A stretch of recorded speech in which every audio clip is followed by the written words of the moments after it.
तस्मै श्री गुरवे नमः। नमः ॐ विष्णुपादाय श्रीगौरप्रियमूर्तये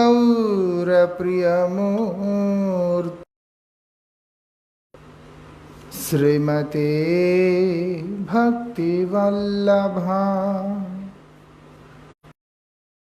गोस्वामिने नमः।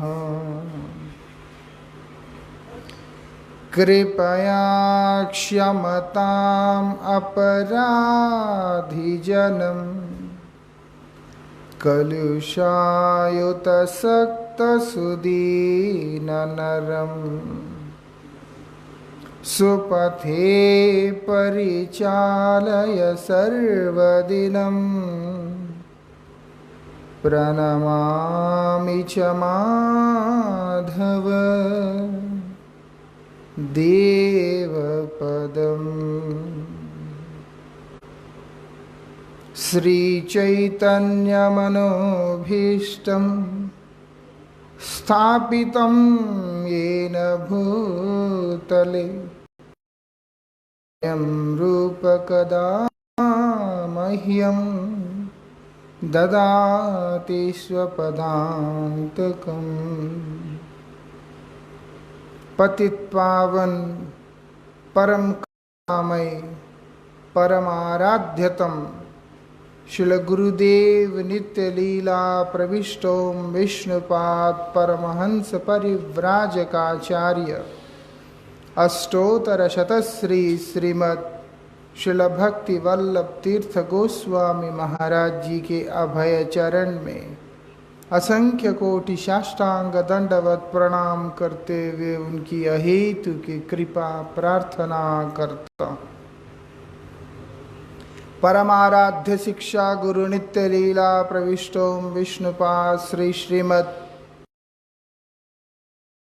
गोस्वामी महाराज जी एवं शिल भक्त निकेतन तुर्याश्रमी गोस्वामी महाराज जी के श्री चरण में असंख्य कोटि साष्टांग दंडवत प्रणाम करते हुए उनकी अहेतु की कृपा प्रार्थना करता। Don't face yourself. Come this side. This side. Here.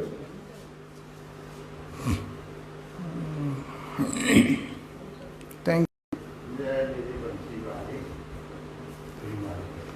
यहाँ पर हम लोग धर्मध्वजी के बारे में सुन रहे थे। जो व्यक्ति धर्म के चिन्हों को अंकित करते हुए धर्माचरण जीवन व्यतीत करता है। अब यहाँ पर दूसरे प्रकार के धर्मध्वजी के संबंध में बतलाया जा रहा है। एक और प्रकार का भी है। कौन है? वो बोलते अंदर अंदर से मायावाद के प्रति श्रद्धा रखता है। अंदर अंदर से मायावाद के प्रति श्रद्धा रखता है और बाहर से वैष्णव का भाव दिखाता है। इसी को कपट वैष्णवता कहते हैं। वो बाहर से जो है दास का भाव दिखाता है, वैष्णवता का भाव दिखाता है, लेकिन जब बात अंदर का आता है तो जीव और ब्रह्म सब एक ही है। इस तरीका का विचार को लेकर के मोक्ष से श्रेष्ठ कुछ नहीं है, इस तरह के विचारधारों को लेकर के रहता है। यहाँ पर चैतन्य चरितामृत से बतला रहे हैं। अष्ट प्रहर रात्र नाम जपेन रात्रि दिने सर्व त्यजी चलील जगन्नाथ दर्शने। रामदास यदि प्रथम प्रभुर मिलीला महाप्रभु अधिक तारे कृपा न करेला।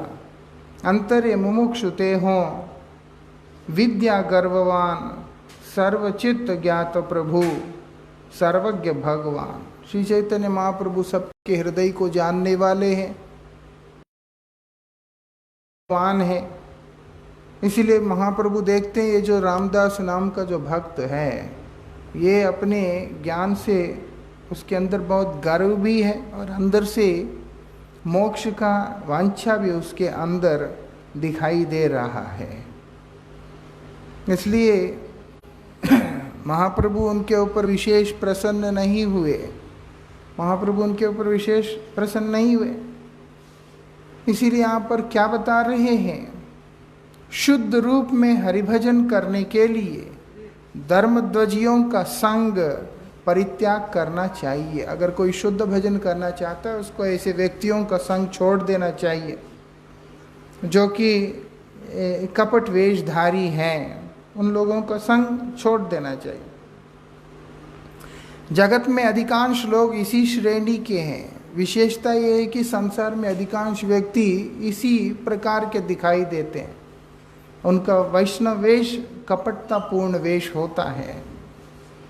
इसलिए जब तक शुद्ध संग प्राप्त नहीं होता तब तक निर्जन में जीवन यापन और भजन साधन करना ही श्रेयस्कर है।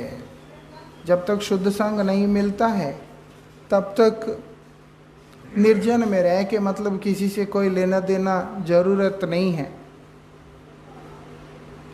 और रहकर आराम से अपना भजन साधन करना उत्तम है। इसका मतलब ये नहीं है कि हम व्यवहारिक जीवन से अपने आप को विमुख कर लें, वो भी गलत है। व्यवहारिक जीवन में हम अगर किसी के साथ आदान प्रदान नहीं करते हैं तो उसी से भी हमारा बुद्धि भ्रष्ट होने की संभावना बहुत ज़्यादा बन जाता है। किसी के साथ नहीं, मतलब उनके विचारों को लेकर, उनके आचरण को लेकर के नहीं, लेकिन व्यवहार होना बहुत ज़रूरी है, लोक व्यवहार। तो इसीलिए भक्त के रूप में है, भक्त की वेशभाषा में है, तो उसके साथ भक्त जैसा व्यवहार करना है। जो जैसा जिस स्थिति में है, या हम साधना करने के लिए इच्छुक है, हम भगवत प्राप्ति के इच्छुक है, तो हम लोगों को भगवान के प्राप्ति और साधना के अनुकूल जो आचरण करना होता है या व्यवहार करना होता है उसको करना आवश्यक है। लेकिन व्यक्ति को समझकर उसी के अनुरूप संग करने के लिए यहाँ पर बता रहे हैं। और दूसरे तरह का जो व्यक्ति, वो कौन है? दुराचारी व्यक्ति और मांस भक्षण इत्यादि करने वाला, हिंसुक प्रवृत्ति का जो व्यक्ति, इनसे भी दूर रहने के लिए बतला रहे हैं। ऐसे जो हीन आचार वाले जो मूढ़ व्यक्ति हो, वो लोगों का संग भी भक्ति को विनाश कर देता है, भक्ति को वहाँ पर समाप्त कर देता है। ये लोग क्या होते हैं? तमोगुणी तामसिक प्रवृत्ति के होते हैं, जैसे मांस इत्यादि भक्षण करना, मदिरा इत्यादि पान करना, और उसके बाद वर्णाश्रम व्यवस्था का पालन नहीं करना, कुछ भी नहीं। मतलब इन लोगों ने, इनके रहन सहन, विचारधारा, हर चीज, किसी में कोई ढंग नहीं रहता। तो बड़ी खराब स्थिति है। वो कैसे रह रहा है उसका कोई आधार नहीं, उसका व्यवहार का कोई सिर पैर नहीं, कुछ नहीं है। मतलब पशु से भी ज़्यादा गया गुजरा जिंदगी होता है इन लोगों का। वो बोलते हैं ऐसे व्यक्तियों का संग कभी भी नहीं करना है।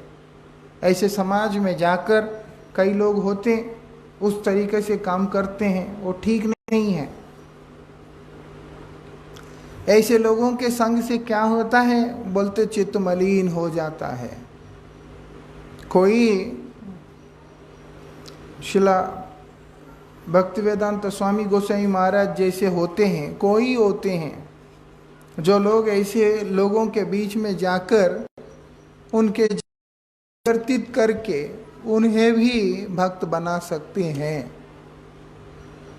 नित्यानंद प्रभु जैसे होते हैं, जो जगाई मदाही जैसे भयंकर जो व्यक्ति, जो दुराचारी है, जो दीन है, जो एकदम हीन प्रवृत्ति के हैं, जो किसी भी चीज़ को नहीं मानते हैं, उस तरह के लोगों के पास जाकर उनके विचार, उनके आचरण को बदल सकते हैं, ऐसा कोई कोई होता है। नहीं तो बाकी किसी के लिए भी ऐसे परिवेश में स्वयं को प्रवृत्त करना, उनके बीच में जाने को प्रोत्साहित नहीं किया, वो बड़ा खतरनाक साबित हो सकता है। हमारे अपनी वृत्तियां मलिन हो जाएंगे, हमारा अपना चित्त मलिन हो जाएगा, वो ठीक नहीं है। ये बात है। तो इसलिए बोलते हैं ऐसे लोगों से दूर रहना है, जो लोग न केवल हरिविमुख है और उसमें भी जो एकदम अधोपतित व्यक्ति है, उस तरह के उस श्रेणी के जो लोग हैं उनसे हमेशा दूर रहने के लिए बता रहे हैं। लेकिन ऐसे नीच कुल में उत्पन्न होने के बाद भी, ऐसे नीच परिवेश में जन्म ग्रहण करने के बाद भी अगर कोई व्यक्ति भगवान के प्रति श्रद्धा युक्त होता है, भक्ति युक्त होता है, तो क्या कहते हैं वहाँ पर वो व्यक्तियों का संग जरूर करना चाहिए हमें। उस तरह का जो व्यक्ति होता है उनका संग करना चाहिए। वहाँ पर ये विचार नहीं लाना चाहिए कि ये जो व्यक्ति है ये निम्न कुल में उत्पन्न हुआ, शूद्र में कुल में उत्पन्न हुआ, या दुराचारियों के घर में उत्पन्न हुआ। इस तरह का कोई भी विचार नहीं रखना चाहिए। जरूर उस स्थिति में उन व्यक्तियों का संग करना चाहिए। उनके संग से अशुभ होने का डर नहीं रहता। ऐसे व्यक्तियों का संग से कभी भी हमारे साथ कभी भी गलत नहीं होता, उसका डर नहीं रहता। यदि पूर्व स्वभाव और संस्कार के कारण इनमें यदा कदा दुराचार भी दिखलाई दे तो भी इनको साधु ही मानना चाहिए। पूर्व जो स्वभाव है और उसके बाद जो संस्कार है, वो सब जब भगवत प्राप्ति के बाद ही शेष हो जाते हैं। जब भगवान के चरणों में समर्पित होने के बाद व्यक्ति अपने पूर्व इतिहास को भूल जाता है सेवा में प्रवृत्त होकर। श्रील भक्तिविनोद ठाकुर बोल रहे, पूर्व इतिहास भूलिनु सकल सेवा सुख पेई मोने। सेवा करते करते सेवा का सुख जब अनुभव करने लगता है, उस समय जितना भी पूर्व इतिहास है सब भूल जाते हैं। फिर भी जब एक साधना के पद पे रहते हैं, सेवोन्मुखी हैं, सेवा प्रवृत्त है, लेकिन पद पे जब रहते हैं तो कई बार वो पूर्व संस्कार और पूर्व स्वभाव कहीं ना कहीं बाहर निकल के भी आने की संभावना रहता है। भगवत प्राप्ति के बाद नहीं होता, भगवत प्राप्ति के बाद नहीं होता, लेकिन इससे पहले, इससे पूर्व में संभावना है कि कुछ हो सकता है ऐसे। लेकिन गीता जी में भगवान बोलते हैं तब भी उनको तुम साधु ही मानना, उनको भक्त ही मानना, क्योंकि उसके अंदर इस तरह का अपने संस्कारों के उस स्रोत में प्रवाहित होने का कोई रुचि नहीं है। उसका इच्छा नहीं है कि वो गलत काम करे, प्रयास भी नहीं होता है कि गलत काम करे। ऐसा नहीं है कि वो चेष्टा करता है, वो चेष्टा भी नहीं करता है, उसका इच्छा भी नहीं होता, लेकिन संस्कारों के वशीभूत होकर कुछ चीजें जब संयम से बाहर हो जाते हैं, ये संसार ऐसा ही है, माया बहुत प्रबल है। श्रील नरोत्तम ठाकुर बोलते दैव माया बलात्कार खसाई या से ही डोरे। माया इतना भयंकर है, दुस्तर है, वो उस कृपा का डोर को भी गले से निकाल देता है ऐसे करके। चल थोड़ा सा सर झुकाया नहीं, उसके बाद कृपा का डोर से हम लोग दूर हुए नहीं हैं। तो इसलिए कहीं ना कहीं ये जो संस्कार है वो अपना प्रभाव को डालने का कोशिश करते हैं संसार के अंदर आबद्ध होने के कारण। जब संसार के अंदर बद्ध नहीं है तब तो चिंता ही नहीं है, लेकिन जब संसार में संसारी व्यक्तियों के बीच में है तो फिर उसका एक प्रभाव वहां पर सामने आता है बीच बीच में। लेकिन भगवान बोलते हैं उन प्रभाव के कारण, उस प्रभाव के कारण अगर कभी किसी के अंदर कोई दुराचार का भाव दिखलाई भी दे, या यूं कहें कि किसी ने जघन्य अपराध कर भी दी है, तब भी उसको साधु ही मानना चाहिए। भगवान गीता जी में इस बात को बोल रहे हैं। क्या बोलते हैं? अपिचेद सुदुराचारो भजिते माम अनन्य भाग साधुरेव समन्तव्य सम्यक व्यवसितो हि स क्षिप्रम भवति धर्मात्मा श्वशंश्छति निगच्छति कौन्तेय प्रतिजानीह न मे भक्ता प्रणश्यति। यहाँ पर क्या बोल रहे हैं? यदि कोई ऐसे स्वभाव वाले दुराचारी व्यक्ति किसी सुकृति के कारण अत्यंत अनन्य भक्ति के प्रति श्रद्धालु हो पड़ते हैं, तो वो साधु ही माने जाने योग्य हैं। उनको साधु ही मानना चाहिए, वो साधु मानने योग्य व्यक्ति है। ऐसे स्वभाव वाले दुराचारी व्यक्ति किसी सुकृति के कारण, सुकृति से क्या होता है? सत्संग होता है। सत्संग है, भक्ति का बीज प्राप्त होता है। भक्ति का बीज प्राप्त होने के बाद व्यक्ति उस बीज को रोपण करता है और उसके बाद उसी सत्संग के प्रभाव से उसको वर्धित भी करता है। चैतन्य चरितामृत में रूप गोस्वामी की शिक्षा में इस बात को विशेष रूप से बतलाया। तो इसलिए बोलते उसको हमें भक्त, उसको हमें साधु मानना चाहिए। वो उसको मान्यता प्राप्त करने का योग्य है, क्योंकि कुछ ही दिनों में वह धर्मात्मा हो जाता है। भगवान बोलते हैं बहुत जल्दी वो धर्मात्मा हो जाता है। पहले पहले कुछ दिनों तक उसमें पूर्व संस्कार के कारण कुछ दुराचार भी दिखलाई पड़ सकता है, फिर भी उसे साधु ही मानना होगा। पहले पहले में ऐसा नहीं है कि साधना के पद पे आने के बाद उसी दिन व्यक्ति परम भागवत बन जाएगा। साधना का भी एक क्रम है, साधन भक्ति का क्रम है, भाव भक्ति का क्रम है, फिर उसके बाद प्रेम भक्ति है। इस तरीका से क्रमोन्नति है भक्ति का। भक्ति के पद पे आने के साथ ही वह व्यक्ति परम भागवत बन जाता है, ऐसा नहीं होता है। लेकिन उसको भक्त मानना होगा कि वो अपने उस स्थिति में से बाहर निकलकर भगवान को प्राप्त करने के लिए इच्छा से भगवत भक्तों का संग लाभ करते हुए भगवान का भक्ति कर रहा है, इसीलिए वो भक्त है। यद्यपि आज पूर्ण रूप से वो प्रकाशित नहीं भी है, वो कल को साधना के प्रभाव से वो प्रकाशित होगा। इसीलिए जो श्रेष्ठ वैष्णवगण हैं वो देखते हैं, उनके दृष्टि में तो होइवेन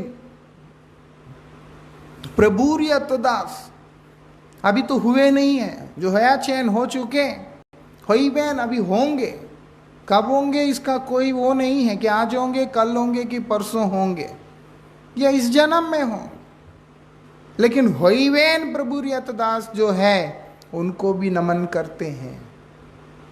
वो जो होइवेन है वो वर्तमान स्थिति के अंदर बहुत दयनीय अवस्था में भी हो सकता है। ये नहीं है कि वो लोग सिर्फ साधक मात्र को इंगित कर रहे हैं, वो लोग तो उत्तम श्रेणी के वैष्णव है। कृष्ण का अधिष्ठान तमाम जीवों के हृदय में देखते हैं और ये भी देखते हैं कि जितने भी जीव मात्र है सब भगवान के नित्य दास है, भगवान के नित्य सेवक है। इस कारण से वो एक सेवक के हृदय में ये भाव प्रकाशित नहीं हुआ कि वो भगवान का दास है, लेकिन है तो सेवक है। इसलिए जो मुहूर्त में होगा उसका जीवन में परिवर्तन आ जाएगा। उनके प्रति भी वो लोग दोषपूर्ण भाव नहीं रखते हैं, और ऐसे व्यक्ति का भी वो लोग संग करते हैं तो भी इसी भाव से करते हैं कि ये तो भगवान का दास है, एक विमुख दास है। उनका दर्शन पूरी तरह से अलग होता है, वो विषयी के रूप में दर्शन ही नहीं करते। किसी को विषयी दर्शन करते हैं ऐसे उत्तम श्रेणी के व्यक्ति, तो वो उनके ऊपर कृपा नहीं कर पाते या उनको संग भी नहीं कर पाते। अब जैसे गुरुदेव है, अगर हमारे उन दोषों को देख लेते तो निश्चित रूप से हम उनके कृपा के पात्र नहीं हो सकते थे। देख रहे हो, क्योंकि हरिविमुख जन है, विषयी है, कपट है, हमारे पास श्रद्धा दिखाते हुए आया, लेकिन वास्तविकता में इसके हृदय के अंदर भोग की वांछा बहुत प्रबल रूप से है। इसी चीज़ों को जब वो सामने से देख रहे हैं तो निश्चित रूप से हम लोग उनके कृपा के द्वारा वंचित हो जाएंगे, लेकिन उनका दर्शन ऐसा नहीं होता है। उनका दर्शन में यही होता है कि वो सभी जीवों को भगवान के दास रूप से देखते हैं कि कृष्ण दास है, और इनके अंदर कृष्ण सेवा की इच्छा है, इसीलिए ये हमारे निकट में आया। इस कारण से उनका कृपा का हम लोग पात्र बनते हैं, सिर्फ इतनी ही बात के कारण। वो लोग देखते नहीं है, इसीलिए दोष नहीं देखते। कई बार लोगों को लगता है कि गुरुजी क्यों नहीं देखते हैं, क्यों गुरुजी का दर्शन हमारे जैसे निकृष्ट दर्शन नहीं होता। गुरुजी उसके अंदर छिपा हुआ एक गुण को देखते हैं, लेकिन बद्धजीव उस एक गुण को समाप्त करके बाकी 99 अवगुणों को देखता है। यहाँ पर बताया, अगर पूर्व संस्कारों के कारण प्रभावित होकर उसमें किसी भी प्रकार के वो अवगुण दिखलाई भी पड़े, तब भी उसको भक्त श्रेणी में ही गणना करना। उसको कभी भी ये नहीं समझना कि ये एक पतित व्यक्ति है, क्योंकि वो अतिशीघ्र भगवान का भक्त बन जाएगा साधना करते करते। हाँ, जब वो साधना को नहीं करेगा, वो अपने पूर्व संस्कार और स्वभाव के कारण ऐसे ही जितने भी पतित व्यक्ति, मायावादी व्यक्ति, मूढ़ व्यक्ति, विषयी व्यक्ति उन लोगों का ही संग करता है और दोषों को अपने ऊपर ले करके उसी आचरण को, तो फिर बात अलग होता है। वो सुधरना चाहता है, भजन करना चाहता है, कर रहा है साधुसंग में रहकर, तो उसके द्वारा दिखलाई देने वाले कुछ दोष जो होते हैं, वो चाहे भयंकर दोष ही क्यों ना हो, तब भी उसको साधु ही मानने का आदेश दिया जा रहा है। इसलिए ये बात हर एक के लिए, हर एक पे एप्लीकेबल नहीं होता। कोई भी कुछ भी करेगा और बाद में बोलेगा गीता जी में बता दिया भगवान ने, अभिचेत सुदुराचारो भजदेवा अनन्य भाग, वो वाले विचार सब पे एप्लीकेबल नहीं होता। वो व्यक्ति किसके ऊपर लागू होता है? भजते माम अनन्य भाव, मेरा अनन्य भाव से भजन कर रहा है। अनन्य भाव से भजन करना मतलब है अनुकूल ग्रहण करना, प्रतिकूल वर्जन करना। ये जितने भी प्रकार के यहाँ पर अत्याहार, प्रयास, प्रजल्प, नियमाग्रह, जनसंग, लौल्य आदि जो 6 प्रकार के दोष बतलाए हैं और 6 प्रकार के वेग जो पूर्व में बतलाए, उन सबको परित्याग करते हुए जो व्यक्ति साधना कर रहा है उसके लिए एप्लीकेबल होता है। ऐसे व्यक्ति अगर किसी पूर्व संस्कार के वशीभूत हो गए, क्योंकि अभी तो साधक है, उस स्थिति में अगर कुछ गड़बड़ होता है तो उसके लिए एप्लीकेबल है ये बात, नहीं तो नहीं। कि कोई भी पाप कर्म करके, कई बार होता है ऐसे, कोई भी कुछ भी करता है, उसके बाद गीता जी का ये श्लोक को वहाँ पर कोट कर देता है। ऐसी विचार गलत है। क्या बोलते हैं, फिर भी उसे संगी मानना होगा। ऐसे पुरुषों का संग कुसंग नहीं कहा जा सकता है। ऐसे जो साधक होते हैं उनका संग को भी कुसंग नहीं माना गया है। ऐसा नहीं है कि जो सिद्ध होने के बाद अगर मैं संग करूंगा तो ही संग है, बोलते ना। इस तरह के जो व्यक्ति भी क्यों ना होते, उनका संग को भी कहीं पे भी कुसंग नहीं माना गया है, उसको भी दुस्संग नहीं माना गया है। क्या बोलते हैं, जात श्रद्धो मत कथासु निर्विन्न सर्वकर्मसु वेद दुखात्मकान कामान परित्यागे अप्यनीश्वर। क्या बोलते हैं, भगवद विमुख जन पापी होने से उनका संग तो दुस्संग ही है। जो कृष्ण विमुख व्यक्ति जो पापी है, क्या बोलते हैं, उनका संग तो दुस्संग ही है। उस तरह का व्यक्तियों का जो संग वो दुस्संग है। अपितु पुण्यवान होने पर भी दुस्संग ही है। वो अगर पुण्यवान भी होता है भगवद विमुख जन, वो भी दुस्संग ही है। अगर वो व्यक्ति पापी है तो दुस्संग है ही है, लेकिन अगर वो पुण्यवान है, पुण्य करने वाला व्यक्ति, तब भी वो भी दुस्संग के अंदर ही आता है। इसलिए भगवत विमुख व्यक्ति वो पापी है पुण्यवान है इसका कोई भेद नहीं रखता है, वो कृष्ण विमुख है। इसलिए बोलते हैं एक जगह पर आने के बाद हराव भक्तस्य कुतो महद्गुण। जो भगवान के अभक्त है, जो भगवत विमुख जन है, उसके अंदर महान गुण कहाँ हो सकता है। तुम्हें दिखाई दे रहा है कि इसके अंदर ये अच्छे अच्छे गुण हैं, लेकिन उसके अंदर जो मुख्य गुण है भगवत भक्ति वो ही नहीं है। और ऐसे जो व्यक्ति मनोरथेन असतो धावता, वही वो लोग मन के रथ पे बैठकर असत की ओर ही जा रहे हैं। सिर्फ परिस्थिति जब आता है ऐसा, तब वो प्रकाशित होता है, बस इतना ही है। ऐसी परिस्थिति, ऐसे परिवेश आने के बाद उसका ये स्वभाव प्रकाशित होता है। अरे हम तो भक्त समझा था, हम तो इसको बहुत सज्जन आदमी समझाते, तो ऐसा निकला। क्योंकि उसके अंदर भक्ति का अभाव में वो दिखने में बाह्य दृष्टि से बहुत उत्तम व्यक्ति है, लेकिन वास्तविकता में उसके अंदर जब जाके देखोगे मालूम पड़ता है कि ये वास्तविकता में बहुत ही निकृष्ट स्वभाव का व्यक्ति है। इसीलिए वो पापी या पुण्यवान का कोई भेद नहीं, भक्ति का अभाव होने के कारण उसका संगी दुस्संग है। वो हम लोगों के जीवन में केवल अनर्थ फैलाता है। इसलिए बोल दिया ततो दुस्संगम उत्सृत्य, छोड़ दो भैया, उस चीज को छोड़ दो। जो बुद्धिमान व्यक्ति केवल सत्संग में जाएगा, वो दुस्संग नहीं करेगा कभी भी।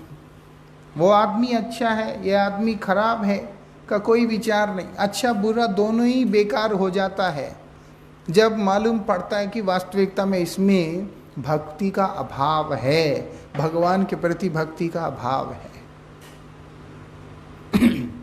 दूसरी तरफ बाह्य दृष्टि से पापी जैसा प्रतीत होने वाला उस व्यक्तियों का संग भी सत्संग है, जो भगवान से विमुख नहीं उन्मुख है। ये विशेषता है। बाहर की दृष्टि से एक जो है बड़ा विकट सा दिखाई दे रहा है, दुस्संग सा दिखाई दे रहा है, नहीं नहीं इसके पास नहीं जाना, ये ठीक नहीं, बाह्य दृष्टि से। लेकिन वास्तविकता में उसका संग भी सत्संग है, क्योंकि वो भगवद उन्मुख है, वो सेवोन्मुख है, वो विषयोन्मुख नहीं है।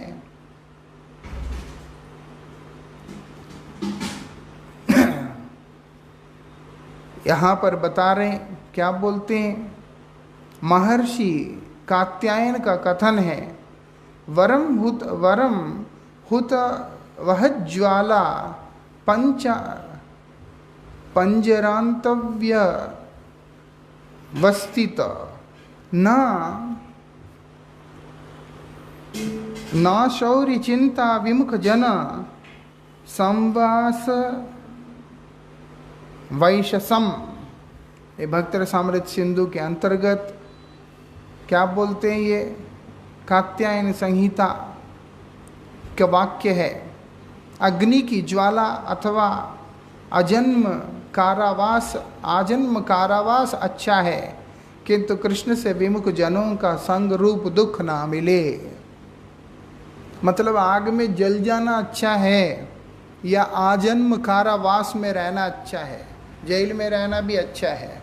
वो बोलते उसमें भी इतनी परेशानी नहीं है, लेकिन कृष्ण से विमुख जो व्यक्ति होते हैं उनका संग कभी भी मिले ना। बस कृष्ण विमुख जन क्या करते हैं, हमें फिर कृष्ण विमुखता की तरफ ले जाते हैं, और कृष्ण से विमुख होने के कारण ही अनादि काल से हम लोग इस संसार के दुख में फंसे हुए हैं। कृष्ण विमुख अगर कर देते तो भी बात है, कृष्ण विमुख ही नहीं करते वो लोग, हमें भक्त विमुख कर देते हैं, भक्ति के विमुख कर देते हैं, भक्त के विमुख कर देते हैं। जो व्यक्ति भक्त और भक्ति के विमुख हो गया है, वो व्यक्ति कभी भी कृष्ण के पास नहीं जा सकता। अपने आत्मकल्याण के मार्ग से अपने आप को वंचना कर लेने वाला हो जाता है। भगवान को तो एक विचार से साधक प्रेम भक्ति की अवस्था से पहले तो कहाँ देख पाता है, कहाँ देख पाता है। देखा जाए तो अनुभव करता है भगवान की कृपा को, उसकी अनुभूति भी मुख्य रूप से वो भक्ति महारानी की कृपा के और गुरुदेव के कृपा के, वैष्णवों के कृपा के अनुगामी होता है। गुरु वैष्णव भगवान का कृपा जिसने प्राप्त की है, वही व्यक्ति भक्ति महारानी का कृपा को प्राप्त करने के लिए योग्य होता है और वही अनुभव करता। इसीलिए श्री कृष्णदास कविराज गोस्वामी ने इस बात पे जोर दिया, ग्रंथेर आरंभ करी मंगलाचरण, गुरु वैष्णव भगवान तीनेर स्मरण। परमाराध्य श्री गुरु महाराज जी जिन बातों को विशेष रूप से एम्फसाइज किया करते थे, जोर दिया करते थे, उनमें से ये एक मुख्य बात है। गुरु वैष्णव भगवान तीनेर स्मरण, तीनों का स्मरण। तीनों का स्मरण करने से क्या होगा, बोलते विघ्न विनाशन होगा। बस बोलते नहीं, अनायास से पाए निज वांछित पूर्ण। तुम्हारे जो वांछा है, तुम्हारे जो हृदय की इच्छा, वो तुम सहजता से प्राप्त करो। विघ्न क्या है, भगवत विमुक्ता ही विघ्न है, सबसे बड़ा विघ्न। तो विमुक्ता के कारण जो हमारे अंदर विपर्य बुद्धि उत्पन्न हुआ, जिसके चलते जिन जिन चीजों में हमारी प्रवृत्ति हो रखा है, वही वास्तविकता में विमुक्ता है। और अगर हम गुरु वैष्णव भगवान का स्मरण से अपने आप को अलग करते हैं, विषयी व्यक्तियों का स्मरण करते हैं, तो वो हमारी विमुक्ता का भाव को और प्रबल कर देगा। शिला संत गोसाई महाराज जी ने अपने कीर्तन में इस बात को बताया, दुष्ट संग फल ना बूझीनु हाय। मैं नहीं समझ पाया दुष्संग का फल क्या है, कि मुझे सब संत कहते हैं, शास्त्र कहते हैं दुष्ट संग में कभी भी नहीं रहना। इसका फल मैं समझ नहीं पाया, लेकिन परिणाम मेरे सामने आ गया। क्या है वो, साधु का चेते चित्त नाही चाहे। जो शुद्ध भक्त होते हैं, साधु होते हैं, जो मेरे आत्म कल्याण कर सकते हैं, उनके पास जाने के लिए मेरा चित्त नहीं चाहता है। भक्त के पास जाने के लिए मुश्किल सा लगता है, फिर नहीं जाना, ऐसी परिस्थिति आ जाता है। इसीलिए यहाँ पर बता रहे हैं, ऐसी स्थिति से आग में कूद जाना अच्छा है, जल जाना अच्छा है, या फिर आजीवन कारागार में रहना अच्छा है, लेकिन कभी भी विमुख व्यक्ति का संग ना मिले। भक्त संग में अगर हम जीवन व्यतीत करते हैं तो भक्त कृपा से हृदय निर्मल होगा, नरम होगा, कोमल होगा, जिसमें भगवान आके विराजमान हो सकते हैं और होते भी हैं। संत गोसाई महाराज कहते हैं, असतेर संगे थाकिया सतत चित्त होलो वज्र प्राय। ऐसे असत व्यक्तियों के संग में रहकर धीरे धीरे मेरा चित्त कैसे हो गया, वज्र जैसे हो गया, कठोर हो गया, बिल्कुल पाषाण की तरह। वहां पर भगवान कहाँ के विराजमान होंगे। फिर उसके बाद जब मैं मृत्यु को प्राप्त करूंगा, अबार फिर जितने भी जन्म मुझे लेना होगा, वो सब जन्म ऐसे ही विमुख अवस्था में रहकर इस परिवर्तनशील जगत के अंदर के जो दुखों को ढोते हुए अपने जीवन को व्यतीत करना होगा। वो बहुत भयंकर परिस्थिति है। इसीलिए भगवान की कृपा से जो आज मुझे संग प्राप्त हुआ है, वो संग मेरा बचा रहे, उनका स्मरण रहे। उससे क्या होता है उससे क्या लाभ होता है, वो बता रहे हैं कि हृदय जो है निर्मल हो जाता है। बाह्य दृष्टि से कष्ट दिखाई दे रहा है, लेकिन अंतर से व्यक्ति भगवान के चरणों में समर्पित होता चला जाता है। इसलिए बोलते हैं भक्ति साधना में इन सब बातों पर सतर्कता से विचार कर निरपेक्ष भाव से कार्य करने की आवश्यकता है। इसीलिए भक्ति भाव के अंदर व्यक्ति को कि ऐसा नहीं है वहाँ पर सुविधाएं अच्छा है, यहाँ बढ़िया खाने को मिलता है, यहाँ बढ़िया रहने को मिलता है, यहाँ कोई बोलने वाला होता नहीं है, इसी तरीका का जो विचार है, ऐसे विचारों को लेकर जब व्यक्ति अपने लिए संग का चयन करता है, वो उसके लिए दुसंग भी हो सकता है और उसके लिए सर्वनाश का हेतु भी हो सकता है। यहाँ पर देखना ये होता है कि हमारा आत्मकल्याण किस प्रकार से होगा, कैसे हम दुस्संग से बचते हुए, क्योंकि ये संसार ऐसा ही है। संसार मतलब ही एक ऐसा स्थान, कारागार, जो कि भगवद विमुक्ता का स्थान है। ये भगवद उन्मुक्ता का स्थान है ही नहीं। इस विमुक्त स्थान के अंदर हम लोग जहाँ फंसे हुए हैं और हम लोग इस विमुक्ता के स्थान से निकलकर उन्मुख अवस्था को प्राप्त करना चाहते हैं, तो हम लोगों को बड़े ही निष्पक्ष और निरपेक्ष विचारों को रखते हुए संग की कामना करनी चाहिए। तभी हम लोग परमार्थ में आगे बढ़ेंगे। कल हम लोग लौल्य के बारे में चर्चा करेंगे। इसी के साथ हरिकथा का विश्राम। वंशा कल्पतरुभ्यश्च कृपा सिंधुभ्यो पतितानां पावनेभ्यो वैष्णवेभ्यो नमो नमः।